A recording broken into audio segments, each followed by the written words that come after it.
Hey, how you doing? This is Adam Post, publisher of more than 1,000 comic books and marketing expert covering White Farmer Goes Nuclear, Sues Government for Race Discrimination. Let's get into the story. Before we do, please be sure you are subscribed to the channel. Click the bell for notifications. Give me a thumbs up. I really appreciate you guys. Coming from the Epic Times, white Minnesota farmer sues state over discriminatory program. Attorney says grant program runs afoul of Constitution's equal protection guarantees. And another lawsuit like this did get some results from the College Fix, Arkansas Health Agency, and scholarship that excluded white students after lawsuit. More and more of these lawsuits are actually having an effect. From the Epic Times, white Minnesota farmer sues state over discriminatory program. A Minnesota farmer is suing the state over an agricultural grant program that discriminates on the basis of race and sex. The program, called the Down Payment Assistance Grant Program, provides up to $15,000 in funding to help emerging farmers purchase farmland. It is administered by the Minnesota Department of Agriculture's Rural Finance Authority. Applicants must be Minnesota residents who have never owned a farm, earn less than $250,000 annually in gross agricultural sales, will farm the land for at least 5 years, and who will provide most of the labor and management of the farm. According to the department, to be eligible, applicants must be women, veterans, disabled, American Indian, or Alaskan Native, 35 years or younger, urban, quote, members of a community of color, individuals who are lesbian, gay, bisexual, transgender, queer, intersex, or asexual, or any other emerging farmers as determined by the commissioner. The plaintiff, Lance Nisler, is a white man who wants to purchase 40 acres of farmland in Beltrami County, Minnesota for growing soybeans, oats, and wheat. He currently works on his relative's farm. He complied with all eligibility requirements when he sought the grant. Out of 176 applicants, Lance was selected 9th in the grant lottery, but he was placed at the end of the list. Unknown to him at the time, the program put a premium on emerging farmers, as the department defines them, when awarding funds regardless of lottery results, according to the Pacific Legal Foundation. That's his attorney in this lawsuit. The foundation, a Sacramento, California-based national public interest firm that fights government abuses, is representing Mr. Nisler. The state prioritizes grants to these emerging farmers, and any funding that remains may be awarded to non-emerging farmer applicants in the order of their lottery placement. The legal complaint in Nisler v. Waltz was filed on January 24th in the U.S. District Court for the District of Minnesota. The defendants are Minnesota Governor Tim Walz and Tom Peterson, Commissioner of the Minnesota Department of Agriculture. Both men are being sued in their official capacities. When they say they're being sued in their official capacities, that means they're not being sued personally. They would just be responsible representing their office for the state or for the government. PLF attorney Andrew Quinio weighed in on the case. Quote, Minnesota believes Lance Nisler is less deserving of a farm because he has the wrong skin color and sex. Quote, it's unfair for the government to advantage or disadvantage anyone for benefits based on immutable characteristics like race and sex. Lance Nisler seeks to be treated equally with any other prospective farmer, the lawyer said. In an interview, Mr. Quinio said, quote, this is an egregious case of discrimination against a hardworking farmer who wanted the opportunity to buy his own farm through this down payment assistance grant. I think what makes this so egregious is that the grant was within my client's reach. Mr. Nisler was the 9th applicant drawn in a lottery. And then, because of the discriminatory criteria that the state implemented, basically rigging the system against him, his application was reshuffled to the back of the line because he's not an emerging farmer that is a racial minority, LGBT, or woman farmer. He said the program, according to media outlets, was created to address past discrimination. But applicants were never asked if they've been discriminated against in the past. So we don't know if anyone who's actually been discriminated against has gotten grant funds, he told the Epic Times. The state's just stereotyping people based on their skin color. And so they assume because Mr. Nisler is a white male that he's less deserving of this grant money, he said. Mr. Quinio said he was optimistic about the lawsuit's chances. The grant program violates the Equal Protection Clause of the 14th Amendment to the Constitution. Quote, the state just does not have a compelling interest to use race, nor does it have an exceedingly persuasive justification to use sex or gender. And I think that the case will bear that out, he said. The attorney was referring to the strict scrutiny test that courts use when reviewing legislative or executive branch enactments that have a bearing on constitutional rights. A government interest is deemed compelling when it is essential or necessary, as opposed to a matter of preference, choice, or discretion. Quote, I think we have a very good chance of prevailing given the Supreme Court's ruling last summer in Students for Fair Assessment versus Harvard, Mr. Quinio said. The Harvard case concerned the use of racial discriminatory admissions policies in the nation's colleges. And thanks to Edward Blum and his team, that was removed by the Supreme Court. In the majority opinion, Chief Justice John Roberts wrote that for too long, universities have concluded wrongly that the touchstone of an individual's identity is not challenges bested, skills built, or lessons learned, but the color of their skin. Our constitutional history does not tolerate that choice, he wrote. Harvard's admissions programs cannot be reconciled with the guarantees of the Equal Protection Clause. Mr. Quinio said the Supreme Court's decision could not be any clearer, and that Mr. Nisler's case is a clear case of discrimination. Whether it is college admissions or grants for farmers, the government cannot discriminate, he added. But now, as pushing the progressive, woke Marxist agenda, there's a dispute whether certain races can be discriminated against at all, or whether certain races can discriminate against other races no matter what they say or do to other people. No, black people can't be racist. The term racism must be understood within the context of an anti-black American policy. And from the College Fix, people of color can't be racist against whites. UW-Madison teaches law students. Even CNN says, of course, everyone can be racist against each other and need to be held accountable. CNN.com, sure, black people can be racist too. From the College Fix, this is a lawsuit that was successful in getting rid of a racist program.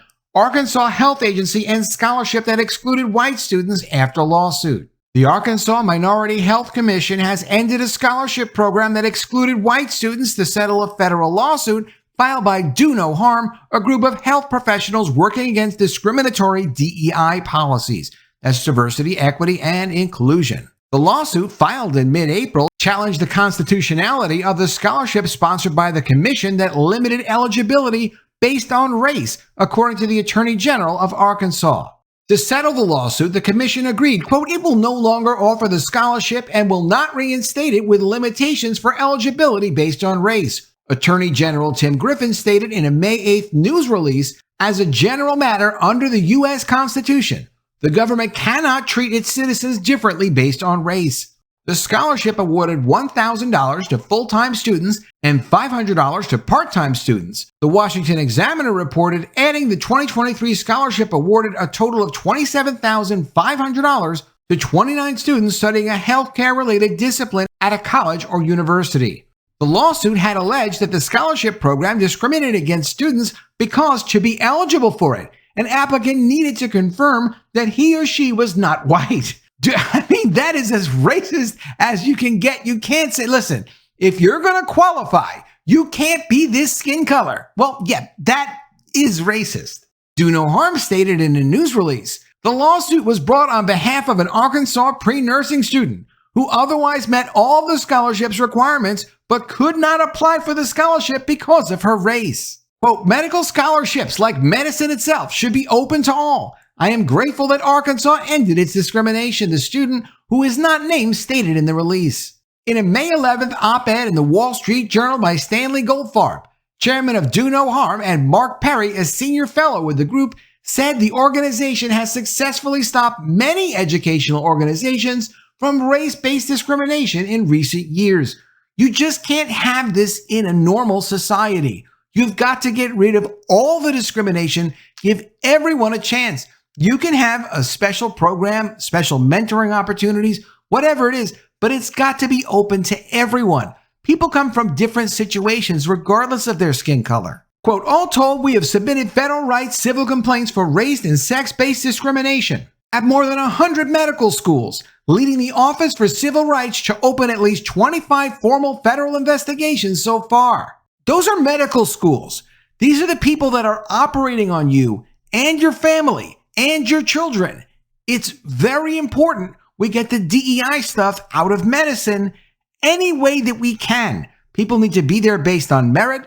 The people that really need help, to get a leg up, to get opportunities to serve the public as doctors, you need to have those people. Nurses, of course, as well. That's what this lawsuit was all about. I have numerous articles about DEI affecting medicine in the United States. It's quite serious. I'll do a separate video about it. To date, almost a dozen medical schools have abandoned their racially discriminatory woke programs, most recently at the University of Minnesota Medical School, which removed illegal criteria for an award for graduating medical students. The two argued that although the Office for Civil Rights has been active in enforcing the law, the situation remains pressing.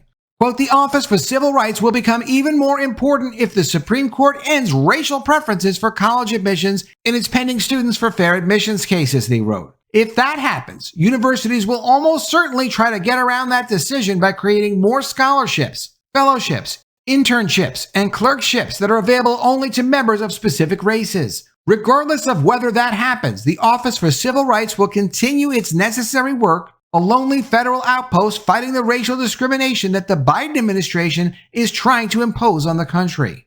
Also from the College Fix, Brown University ends No Whites Allowed course after complaint. Brown University has backtracked on offering a mindfulness course exclusively to Black, Latino, and Indigenous students after a complaint was made to the Foundation Against Intolerance and Racism. Last month's online teacher training class in mindfulness-based stress reduction was open only to BIPOC students, which stands for Black, Indigenous, and People of Color, although Asian students were not included in that category, the New York Post reported. Brown reportedly established the course because mindfulness instruction in the West has historically failed to include and address the needs, life experiences, and priorities of marginalized communities. The anonymous FAIR complaint read, Brown is offering a race-based teacher training program that is only open to certain demographics, Black, Latino, Indigenous. The teachers will also only be members of what they call the BIPOC community, with support from senior teachers who may also be white. This is a return to educational segregation based on skin color. Financial assistance is not being offered to members of other demographics who may not be able to afford the program either.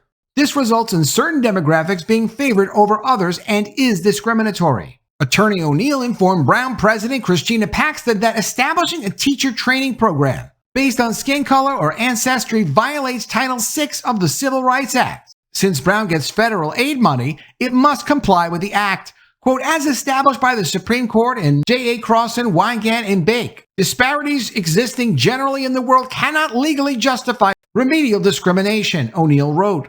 Brown has identified no past discrimination it committed nor any deleterious present effects at the university that were caused by past discrimination. Brown University Mindfulness Center Director Eric Locke said the course will be open to everyone come August. Quote, upon further review of our early promotional materials for the program, we realign them to reflect the program's inclusive nature, while still meeting the goal of addressing the needs, life experiences, and priorities of marginalized communities. Locke noted the original intent of the course was to reach future teachers who have a special interest in or history of personal engagement with the experiences of Black, Indigenous, and or Latino, Latina, Latinx peoples. So they got caught and they pulled back. Fighting back is the only way, and this white farmer definitely has the right idea. It's great he's got representation from this law firm. Of course, they're doing it without pay. There are law firms out there that are protecting people's rights, and it's important that we fight back every time we get discriminated against. I love to cover these stories on this channel, wokeshutdown.com, AdamPostSpeaks.com, and I cover these stories because even though times are very difficult, this is not something I expected that we would be seeing in my adult life. However, we do have some successes. It's important to keep an eye on them.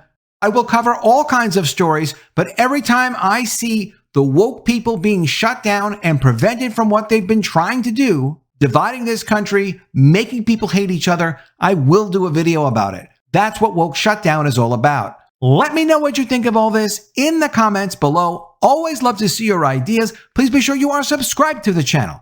Click the bell for notifications, give me a thumbs up, and I'll see you again soon with another video. And if I don't see you, I will miss you.